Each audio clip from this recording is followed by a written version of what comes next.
Olá! Você está assistindo ao Visual, um programa acessível da TV Brasil. E as novidades sobre o nosso programa você também pode acompanhar pelo facebook.com/Visual TV Brasil. O Visual começa agora, o primeiro programa jornalístico feito em Libras.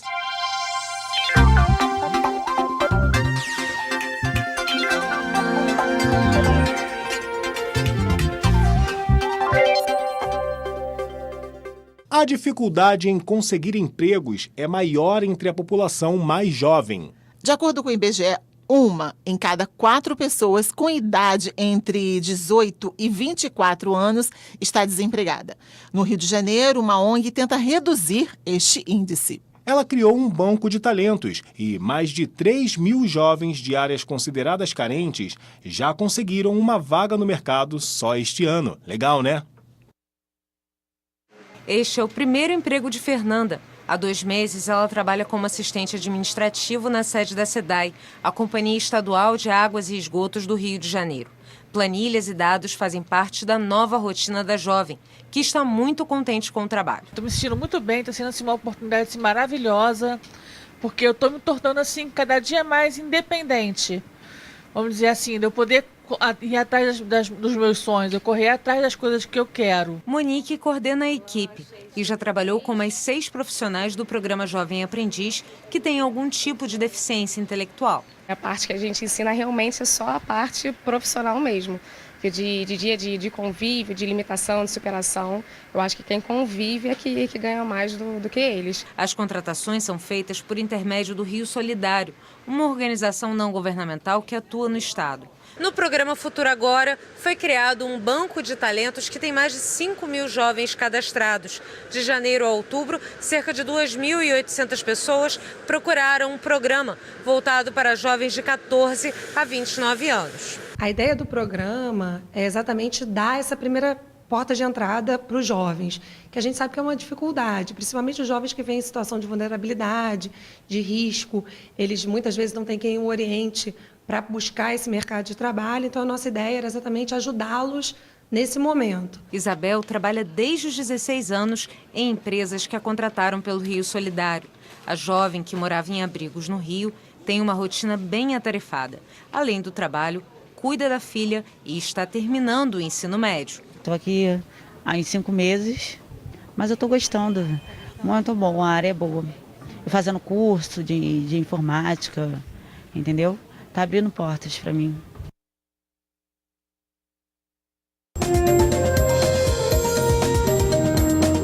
O mundo esteve em alerta constante durante o ano de 2016 para a possibilidade de atentados terroristas, principalmente partindo do grupo extremista Estado Islâmico.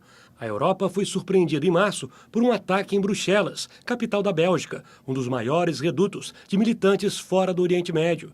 35 pessoas morreram, incluindo 3 terroristas, em 2 ataques ao aeroporto internacional e à estação de metrô de Maelbeek, uma das mais movimentadas da cidade. O espaço aéreo foi imediatamente fechado e logo as imagens das câmeras de segurança foram divulgadas, com a descrição dos 3 terroristas que bombardearam o aeroporto. O ataque deixou todo o continente em estado de alerta e medidas de segurança foram reforçadas nas principais capitais europeias. 2016 foi um ano de mudanças para o Reino Unido. Depois de muita discussão e campanhas nas ruas, britânicos foram às urnas decidir se o país deveria ou não deixar a União Europeia, o que ficou conhecido como Brexit. O referendo terminou com a vitória do sim pela saída do bloco. A maior parte dos eleitores da Inglaterra e do país de Gales votaram pela saída, ao contrário dos eleitores da Escócia e da Irlanda do Norte. A decisão terminou ainda com a renúncia do primeiro-ministro britânico David Cameron, que foi substituído pela conservadora Theresa May. Os mercados financeiros sentiram o impacto do Brexit e o bloco europeu deu início a uma campanha para a aceleração do processo após o referendo, mas a saída efetiva ainda pode demorar meses e depende da aprovação do parlamento. Moradores de Cuba se despediram do líder da Revolução Cubana. Fidel Castro morreu no dia 25 de novembro, às 10h30 da noite. A notícia gerou uma comoção em todo o país e levou milhares de pessoas às ruas. Durante 3 dias de caravana, o corpo de Fidel fez o caminho contrário ao que o líder fez em vida durante a Revolução. Saiu de Havana e seguiu para Santiago de Cuba, onde as cinzas foram depositadas. Durante todo o percurso, moradores saudaram o ex-presidente. Chefes de Estado, principalmente de aliados sul-americanos, participaram da cerimônia de despedida. Em Miami, na Flórida, onde vive a maior comunidade de dissidentes cubanos, a morte chegou a ser comemorada por pessoas que culpam o governo cubano pela separação de suas famílias. Mudanças também nos Estados Unidos. Depois de 8 anos de governo Obama, os democratas sofreram uma grande queda nas urnas, com a derrota de Hillary Clinton. O candidato republicano, Donald Trump, vai ocupar a Casa Branca pelos próximos 4 anos, depois de meses de propostas e campanhas polêmicas, como a construção de um muro na fronteira com o México. Donald Trump surpreendeu todas as pesquisas de opinião que apontavam Hillary como a favorita até o último dia. Antes mesmo do fim do ano, Trump já havia anunciado grande parte de seu gabinete. Entre as escolhas, muitas polêmicas, está a nomeação de Scott Pruitt, um dos grandes céticos do aquecimento global, indicado para a Agência de Meio Ambiente. Na América Latina, o ano foi marcado pelo fim de décadas de confronto entre o governo colombiano e as Farc. Um acordo de paz mediado por Cuba foi assinado entre o presidente Juan Manuel Santos e as lideranças da guerrilha. A primeira versão do acordo foi rejeitada em uma consulta pública. Depois de feitas mudanças no texto, o acordo foi aprovado no parlamento. O número de mortos em mais de meio século de confrontos ultrapassa 260 mil. Dezenas de milhares de pessoas desapareceram. Os esforços do presidente Juan Manuel Santos em firmar a paz com a guerrilha renderam a ele o Prêmio Nobel da Paz desse ano.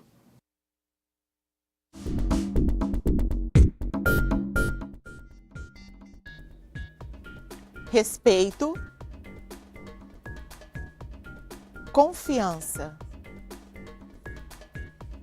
amizade e amor. No país, mais de 2.000 crianças já foram diagnosticadas com a microcefalia.